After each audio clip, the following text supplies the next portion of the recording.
T R Mahalingam ಕಚೇರಿ ಇದ್ದರೆ ಎಷ್ಟು ಪಾಪ್ಯುಲರ್ ಅಂದರೆ ಅವ್ರು ಕಚೇರಿ ಅನೌನ್ಸ್ ಮಾಡಿದರೆ ಸುತ್ತಮುತ್ತಲ ಹಳ್ಳಿಯವರೆಲ್ಲ ಬಂದ್ಬಿಟ್ಟಿದ್ದಾರೆ ಕಚೇರಿಗೆ.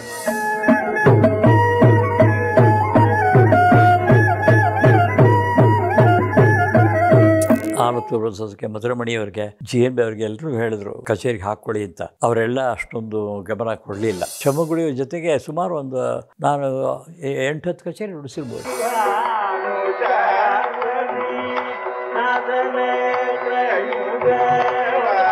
ನನ್ನ ಬೆಳಗ್ಗೆ ಸುಮಾರು 5 ಗಂಟೆಗೆ ಎಬ್ಬಿಸ್ಬಿಡೋರು ನಮ್ಮ ತಾಯಿ. ಊಟ ಮುಗಿಸ್ಕೊಂಡು ಅಲ್ಲಿಂದ ನಮ್ಮ ಮನೆ ಎದುರುಗಡೆ ಬರಬೇಕಾದ್ರೆ ನಾನು ಮೃದಂಗ ನುಡಿಸೋದು ಕೇಳಬೇಕು ಅವ್ರಿಗೆ.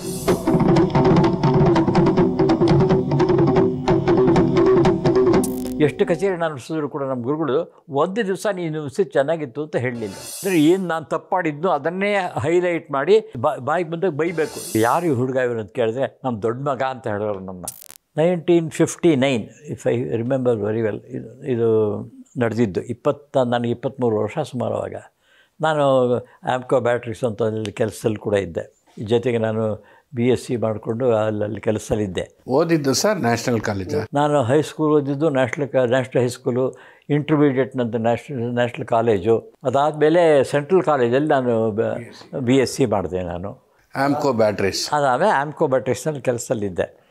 ಅಲ್ಲಿಗೆ ಅಲ್ಲಿಗೆ ಸೇರಿಕೊಂಡು ವರ್ಷನೇ ಟಿ ಆರ್ ಮಹಾಲಿಂಗಂ ಅವರದ್ದು ಗಣಪತಿ ಉತ್ಸವದಲ್ಲಿ ಒಂದು ಕಚೇರಿ ಹಾಸನದಲ್ಲಿ ಗಣಪತಿ ಉತ್ಸವ ಭಾಳ ಜೋರ ಮಾಡೋರು. ಅಲ್ಲೊಂದು TB ಇತ್ತಲ್ಲಿ. ಆ TB ಪಕ್ಕದಲ್ಲಿ ಒಂದು ಪೆಟ್ರೋಲ್ ಬಂಕು. ಆ ಪೆಟ್ರೋಲ್ ಬಂಕ್ ಅಲ್ಲಿ ಓಪನ್ ಸ್ಪೇಸು.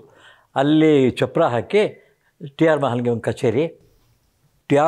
ಕಚೇರಿ ಇದ್ದರೆ ಎಷ್ಟು ಪಾಪ್ಯುಲರ್ ಅಂದರೆ ಅವ್ರು ಕಚೇರಿ ಅನೌನ್ಸ್ ಮಾಡಿದರೆ ಸುತ್ತಮುತ್ತಲ ಹಳ್ಳಿಯವರೆಲ್ಲ ಬಂದ್ಬಿಟ್ಟಿದ್ದಾರೆ. ಗಾಡಿಗಳು ಮಾಡ್ಕೊಂಡು ಬಂದ್ಬಿಡೋರು. ಗಾಡಿ ಮಾಡ್ಕೊಂಡು ಬಂದ್ಬಿಡೋರೆಲ್ಲ ಕಚೇರಿ. ಎತ್ತಿನ ಗಾಡಿ, ಸುಮಾರು ಎತ್ತಿನ ಗಾಡಿ ಮಾಡ್ಕೊಂಬರೋರು. ಸುಮಾರು 5,000 ಜನ ಮೇಲೆ ಸೇರಿಬಿಟ್ಟಿದ್ದಾರೆ ಕಚೇರಿಗೆ. ಆ ಕಚೇರಿಗೆ ಫಸ್ಟ್ ಕಚೇರಿ ನಾವು ಜೊತೆ ಮಹಾಲಿಂಗಂ ಅವ್ರ ಜೊತೆ ನುಡಿಸಿದ್ದು.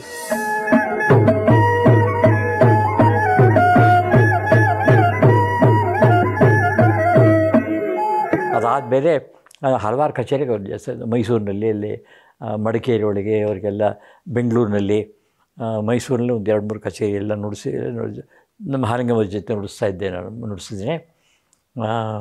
ಹಾಗಾಗಿ ತುಂಬ ಆಗಿನ ಅತಿರಥ ಮಹಾರಥರಿಗೆಲ್ರಿಗೂ ನಾನು ಅವರಲ್ಲಿ ಈ ಒಂದು ಆಲತ್ತೂರು ಬ್ರದರ್ಸು ಅವರು ಇಂಥವರು ಅವ್ರುಗಳೆಲ್ಲ ಒಂದು ಸ್ವಲ್ಪ ರಿಸರ್ವ್ ಆಗಿರ್ತಾ ಇದ್ದರು. ಅವ್ರ ಹತ್ರ ಅವ್ರಿಗೂ ಬಹಳ ಹೇಳಿದ್ರು. ಆಲತ್ತೂರು ಬ್ರದರ್ಸ್ ಅವ್ರಿಗೆ, ಮಧುರಮಣಿಯವ್ರಿಗೆ, GNB ಅವ್ರಿಗೆ ಎಲ್ಲರೂ ಹೇಳಿದ್ರು ಇವನ್ನ ಹಾಕ್ಕೊಂಡು ಕಚೇರಿಗೆ ಹಾಕ್ಕೊಳ್ಳಿ ಅಂತ.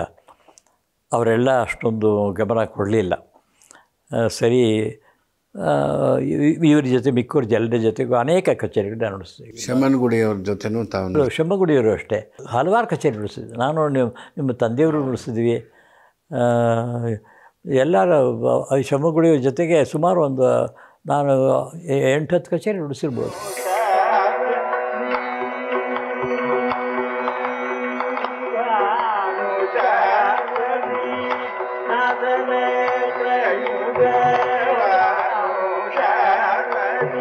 ಒಂದು ಇನ್ಫಾರ್ಮೇಷನ್ಗೋಸ್ಕರ ಅಷ್ಟೇ, ಇದು ಚೆಂಬೈ ವೈದ್ಯನಾಥ್ ಭಾಗವತರಂದರೆ ಈಗಿನ ಕಾಲಕ್ಕೆ ಅರ್ಥವಾಗುತ್ತೆ ಈ ಹುಡುಗರಿಗೆ ಅಂತ. ಜೇಸುದಾಸ್ ಅವರ ಗುರುಗಳು. ಜೇಸುದಾಸ್ ಅವರು ಟಿ ವಿ ಗೋಪಾಲಕೃಷ್ಣ ಸುಮಾರು ಅವರು ದೊಡ್ಡ ಗುರುಗಳವರು. ಅಲ್ಲ, ಅದು ಹಾಗೆ ಹೇಳಿದ್ರೆ ಸ್ವಲ್ಪ ಹೌದು ಹತ್ತಿರ ಬರ್ತಾರೆ ನೋಡೋರು ಅಂತ. ಹೌದು ಸರ್, ನಿಮ್ಮ ಸಾಧನೆ ಹೇಗಿರ್ತಿತ್ತು? ನೀವು ಕಚೇರಿ ಶುರು ಮಾಡಿದ್ರಿ, ಸ್ಕೂಲ್ಗೂ ಹೋಗಬೇಕು, ಅವಾಗೇನು ಈಗಿನ ಥರ ಹೋಮ್ವರ್ಕು ಅಥವಾ ಟ್ಯೂಷನ್ಗಳೆಲ್ಲ ಇಲ್ಲ, ಅದು ನನಗೆ ಗೊತ್ತು. ಸಾಧನೆ ಒಂದು ಬಟ್ ಇಷ್ಟು ಇವಾಗಿನ ಥರ ಇರಲಿಲ್ಲ. ಇರೋದು ಮಾಡದೇ ಇದ್ರೆ ಚೆನ್ನಾಗಿ ಹೊಡೆಯೋರು. ಹೌದು, ಇವಾಗ ಅದು ಹೊಡೆಯೋಂಗೂ ಇಲ್ಲ, ಅದೇನೂ ಇಲ್ಲ ಅಲ್ಲ. ಅದು ಅಷ್ಟೇ, ಅದು ಹೊಡೆಯೋಕ್ಕೆ ಅಂತಲೇ ನಮ್ಮಲ್ಲಿ ನಮ್ಮ ಪ್ರಿನ್ಸಿಪಾಲ್ ಒಂದು ರೂಲ್ ದೊಣ್ಣೆ ಅಂತ ಇಟ್ಕೊಂಡು ಅದು ಫೋರ್ಟ್ ಮಿಡ್ಲ್ ಸ್ಕೂಲ್ ನಾನು ಅದು ಇಲ್ಲ, ಈ ಹೌದು ಆಫ್ ಮಸಲ್ಸ್ ಅಲ್ಲಿ ಇಲ್ಲಿ ಫೋರ್ಟ್ ಮಿಡ್ಲ್ ಸ್ಕೂಲ್ನಲ್ಲಿ 7th ಸ್ಟ್ಯಾಂಡರ್ಡ್ ಎಕ್ಸಾಮಿನೇಷನ್ ನಾನು ಅಲ್ಲೂ ಲಾಸ್ಟ್ ಲೋವರ್ ಸೆಕೆಂಡ್ರಿ ಅಂತ ಇತ್ತು. ಆ ಲೋವರ್ ಸೆಕೆಂಡ್ರಿ ನಾವು ಓದಿದ್ದು ಫೋರ್ಟ್ ಮಿಡ್ಲ್ ಸ್ಕೂಲಲ್ಲಿ. ಅದು ಫೋರ್ಟ್ ಮಿಡ್ಲ್ ಸ್ಕೂಲ್ ಯಾವುದಪ್ಪ ಅಂದರೆ ಅದು ಟಿಪ್ಪು ಸುಲ್ತಾನ್ ಪ್ಯಾಲೇಸ್ ಇದೆಯಲ್ಲ, ಇವಾಗ ಆ ಪ್ಯಾಲೇಸ್ ಒಳಗೆ ನಡೆಯೋದು. ಒಳಗೆ ನಡೆಯೋದಾ? ಹಾಂ, ಅದು ದೊಡ್ಡ ಮುಂದೆ ವರಾಂಡ ಇತ್ತು. ಆ ವರಾಂಡದಲ್ಲಿ ಅಲ್ಲಿ ಕೆಳಗಡೆ ಮನೆಗಳು ಹಾಕ್ಬಿಟ್ಟು ಅಲ್ಲೇ ನಡೆಸೋದು ಸ್ಕೂಲ್ನ.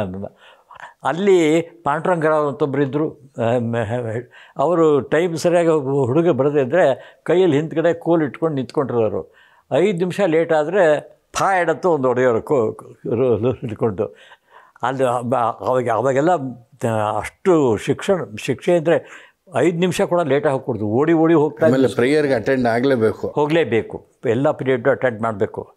ನನಗೆ ಸಾಧಾರಣ ನಮ್ಮ ಮನೆ ಒಳಗೆ ನನ್ನ ಬೆಳಗ್ಗೆ ಸುಮಾರು 5 ಗಂಟೆಗೆ ಎಬ್ಬಿಸ್ಬಿಡೋರು ನಮ್ಮ ತಾಯಿ. ತುಂಬ ಪ್ರೋತ್ಸಾಹ ಕೊಟ್ಟಿದ್ದಾರೆ ನಮ್ಮ ತಂದೆ ತಾಯಿಯವರು ಈ ವಿಷಯದಲ್ಲಿ. ನಾವು ಅವರನ್ನು ನೆನೆಸದೇ ಇರೋಕ್ಕೆ ಸಾಧ್ಯನೇ ಇಲ್ಲ. 5 ಗಂಟೆಗೆ ಎಬ್ಬಿಸ್ಬಿಟ್ಟು ನಾನು ಮುಖ ತೊಳ್ಕೊಂಡು ಒಂದು ಕಾಫಿ ಕುಡಿದ್ಬಿಟ್ಮೇಲೆ ನಮ್ಮ ಆ ಮನೆ ಚಾಮರಾಜಪೇಟೆ ಮನೆ ಒಳಗೆ ಒಂದು ಹಾಲಾದ್ಮೇಲೆ ಒಂದು ಸಣ್ಣ ಪ್ಯಾಸೇಜ್ ಇತ್ತು. ಬಲಗಡೆ ಒಂದು ದೇವ್ರ ಮನೆ, ಅಲ್ಲಿ ಊಟದ ಮನೆ ಇತ್ತು, ಅದ್ರ ಒಳಗಡೆ ಅಡುಗೆ ಮನೆ ಇತ್ತು, ಒಂದು ಇತ್ಲ ಕಡೆ ಬಚ್ಚರ ಮನೆ ಇತ್ತು. ನಾನು ಮಾಡಿಕೊಂಡು ಆ ದೇವರ ಮನೆಯಲ್ಲಿ ಈ ಹೊರಗಡೆ ಇದಕ್ಕೆ ಬಾಗಿಲು ಹಾಕ್ಕೊಂಡಿರೋಲ್ಲ, ಮಿಕ್ಕವರೆಲ್ಲ ಮಲ್ಕೊಂಡಿರೋರು. ನನ್ನ 5 ಗಂಟೆಗೆ ಎಬ್ಬಿಸ್ಬಿಟ್ಟು ನಮ್ಮ ತಾಯಿಯವರು ಪ್ರಾಕ್ಟೀಸಿಗೆ ಕೂಡಿಸೋರು. ಒಂದು ಲೋಟ ಕಾಫಿ ಕುಡಿದ್ಬಿಟ್ಟು ಪ್ರಾಕ್ಟೀಸಿಗೆ ಕೂತ್ಕೊಂಡ್ರೆ 5 ಗಂಟೆ ಮುಗಿಸ್ಕೊಂಡು ಕೂತ್ಕೊಂಡ್ರೆ 7 ಗಂಟೆ 7:30 ಗಂಟೆ 8 ಗಂಟೆ ತನಕ ಪ್ರಾಕ್ಟೀಸ್ ಮಾಡಬೇಕು. ಪ್ರಾಕ್ಟೀಸ್ ಮಾಡಿ ಆಮೇಲೆ ಎದ್ದು ಸ್ನಾನ ಗೀನ ಮಾಡಿಕೊಂಡು ಸ್ಕೂಲಿಗೆ ರೆಡಿಯಾಗಿ ಸ್ಕೂಲ್ಗೆ ಹೋಗಬೇಕು. ಸ್ಕೂಲಿಗೆ ಹೋಗಿ ಅಲ್ಲಿಂದ ಬಂದಮೇಲೆ ಸಾಯಂಕಾಲ 4:15 ಗಂಟೆಗೆ ವಾಪಸ್ ಬರ್ತಾಯಿದ್ದೆ. 4:15 6 ಗಂಟೆ 6 ಗಂಟೆ ತನಕ ಆಟ ಆಡೋಕ್ಕೆ ಪರ್ಮಿಷನ್ನು. ಆವಾಗೆಲ್ಲ ಇಲ್ಲಿ ಚಿನ್ನಿ, ದಾಂಡು, ಬುಗುರಿ ಇದೇ ಆಟಗಳು ಸೀಸನ್ ಅವೆಲ್ಲ ಒಂದೊಂದು ಸೀಸನ್ ಒಂದೊಂದಲ್ಲಿ ಈ ಬಚ್ಚ ಆಡೋದು ಇದೆಲ್ಲ ಗೋಲಿ, ಬುಗುರಿ ಎಲ್ಲ ಈ ಆಟಗಳೆಲ್ಲ ಆಡಿಕೊಂಡು 6 ಗಂಟೆ ಸರಿಯಾಗಿ ಟಕ್ಕಂತ ಮನೆಗೆ ಬಂದುಬಿಡ್ಬೇಕು. ಒಳಗಡೆ ಬಂದು ಕೈ ಕಾಲು ತೊಳ್ಕೊಂಡು ಮುಖ ತೊಳ್ಕೊಂಡು ದೇವ್ರಿಗೆ ನಮಸ್ಕಾರ ಮಾಡಿ ಒಂದಷ್ಟು ಶ್ಲೋಕಗಳೆಲ್ಲ ಹೇಳಬೇಕು. ಎಲ್ಲ ಮಾಡಿ ಎಲ್ಲ ಹೇಳಾದ್ಮೇಲೆ ತಿರ್ಗಾ ಪ್ರಾಕ್ಟೀಸಿಗೆ ಕೂತ್ಕೋಬೇಕು.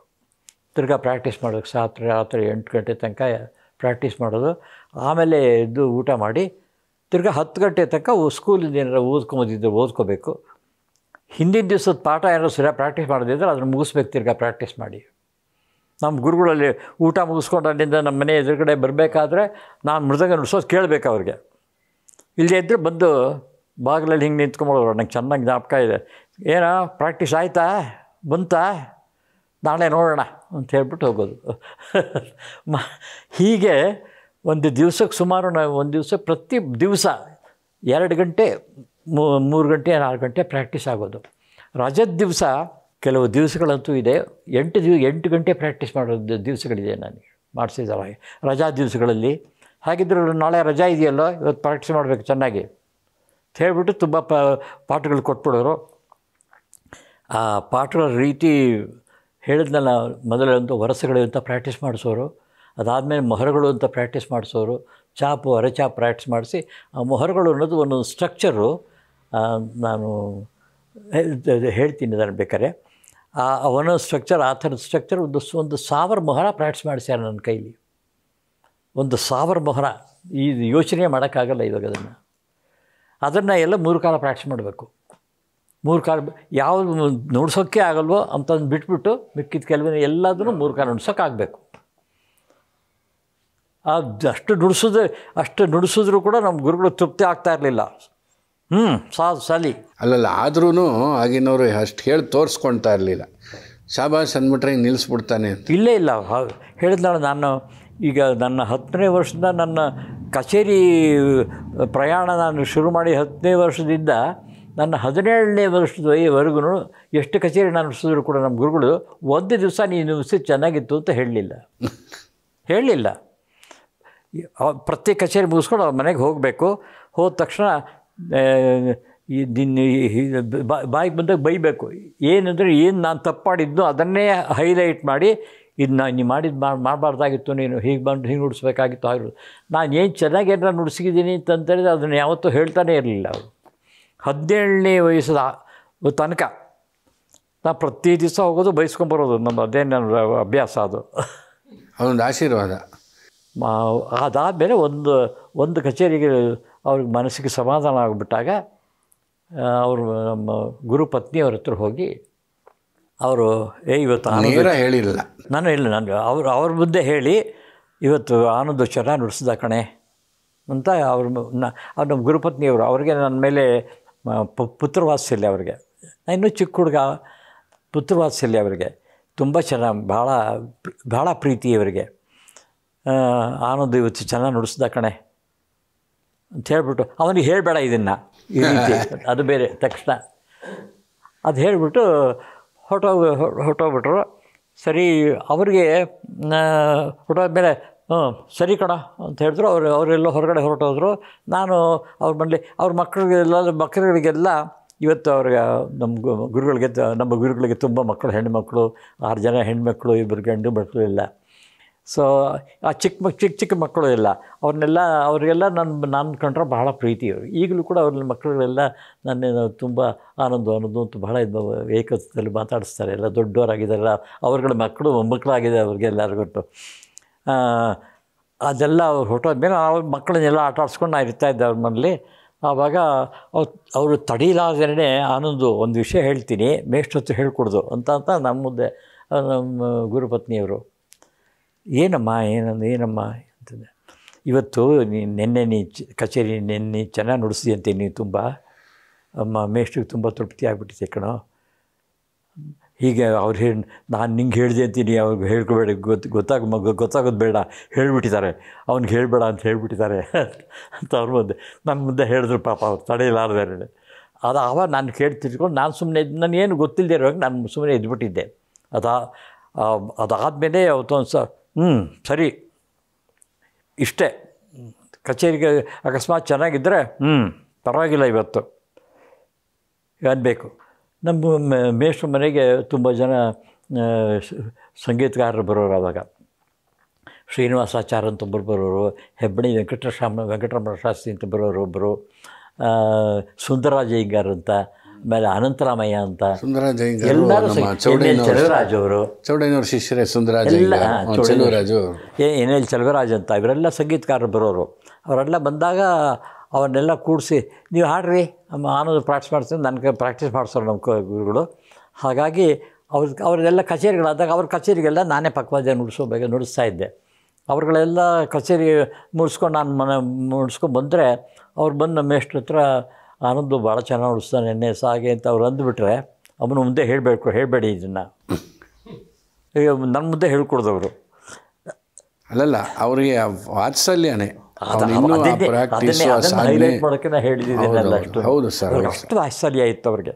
ಮಗನಿಗಿಂತ ಹೆಚ್ಚಿಗೆ ನೋಡ್ಕೊತಾ ಇದ್ರು. ಹೇಳಿದ್ರಲ್ಲ, ಅವ್ರ ಮನೇಲಿ ನಾವು ಇದ್ದಾಗ, ಅವ್ರ ಮನೆಗೆ ನಾವು ಹೋಗ್ತಾ ಇದ್ದಾಗ ಅವರ ಗುರುಪತ್ನಿಯವರು ಯಾರು ಅವ್ರ ಬಳಗ ಅವ್ರು ಯಾರೋ ಬಂದರೆ ಅವ್ರು ಕೇಳಿದ್ರೆ, ಅವ್ರಿಗೆ ಯಾರು ಹುಡುಗ ಇವರು ಅಂತ ಕೇಳಿದ್ರೆ, ನಮ್ಮ ದೊಡ್ಡ ಮಗ ಅಂತ ಹೇಳೋರು ನಮ್ಮ. ಅಷ್ಟು ಪುತ್ರ ವಾತ್ಸಲ್ಯ ಅವರಿಗೆ. ನಮ್ಮ ಗುರುಗಳಿಗೂ ಹಾಗೇ ಇತ್ತು. ಏನಪ್ಪ ಅಂದರೆ, ತುಂಬ ಚೆನ್ನಾಗಿ ಆಗಬೇಕು, ನೀನು ನುಡಿಸೋ ಹಂಗೆ ಆಗಬೇಕು ಅನ್ನೋ ಒಂದು ಆಸ್ತೆ. ಅದನ್ನು ನಾವು ಮರೆಯೋಕ್ಕಾಗಲ್ಲ.